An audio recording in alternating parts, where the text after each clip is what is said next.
सरपंच संतोष देशमुखांच्या हत्येच्या 22 दिवसांनी वाल्मिक कराड अखेर शरण। गुन्हा बीड पोलिसांकडे दाखल असताना सीआयडीकडे शरणागती का? सवाल उपस्थित। वाल्मिकला घेऊन सीआयडीचं पथक बीडच्या केसच्या दिशेनं। आजच सुनावणी होणार की नाही याकडे लक्ष। दोषी आढळल्यास कोणतीही शिक्षा भोगण्यासाठी तयार। सीआयडीला शरण येण्यापूर्वी वाल्मिक कराडची क्लिप व्हायरल। व्हिडिओच्या टायमिंगवरूनही सवाल। गुंडांचं राज्य चालू देणार नाही, मुख्यमंत्री देवेंद्र फडणवीसांचा इशारा। बीडच्या प्रकरणी दोषींना सोडणार नाही, सरपंच देशमुखांच्या कुटुंबाला आश्वासन। संतोष देशमुख हत्या प्रकरणामधील इतर 3 आरोपींना सुद्धा अटक करा, देशमुख कुटुंबाची मागणी। मुख्यमंत्र्यांनी सभागृहामध्ये दिलेलं आश्वासन पूर्ण करण्याचंही आवाहन।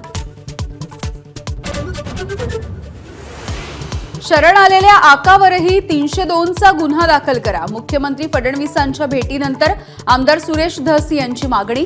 संपत्ती जप्त केली म्हणून कराड शरण आल्याचा दावा।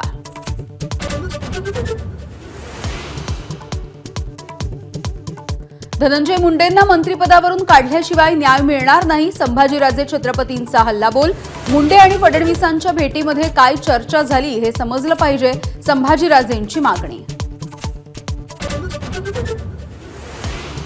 वाल्मिक कराडचं आत्मसमर्पण, सुप्रिया सुळेंकडून पोलिसांच्या कामगिरीवरती प्रश्न उपस्थित।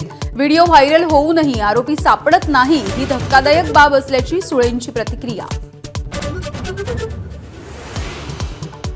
आमदार सुरेश धस यांनी माफी मागितल्याने मी त्यांच्यावरती कायदेशीर कारवाई करणार नाही, अभिनेत्री प्राजक्ता माळीचं स्पष्टीकरण।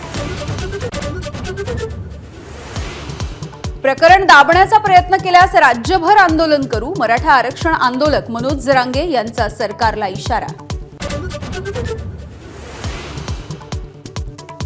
बीडच्या प्रकरणामधील मुख्य आरोपी वाल्मिक कराड शरण। ठाकरेंचे आमदार मिलिंद नार्वेकर यांनी मानले मुख्यमंत्री फडणवीसांचे आभार।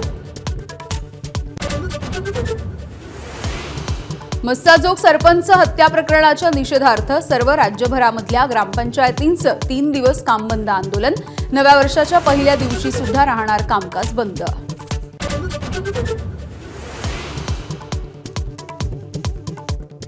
...2024चं वर्ष संपायला उरले अवघे काही तास। सरत्या वर्षामधला अखेरचा सूर्यास्त बघण्यासाठी समुद्र किनाऱ्यांवरती नागरिकांची गर्दी।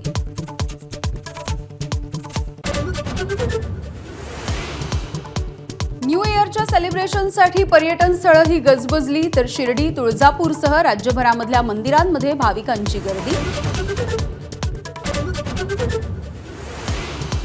आणि न्यूझीलंडमध्ये नव्या वर्षाचं दिमाखात स्वागत। ऑकलंड शहरामधल्या स्काय टॉवरवरती फटाक्यांची आतिषबाजी।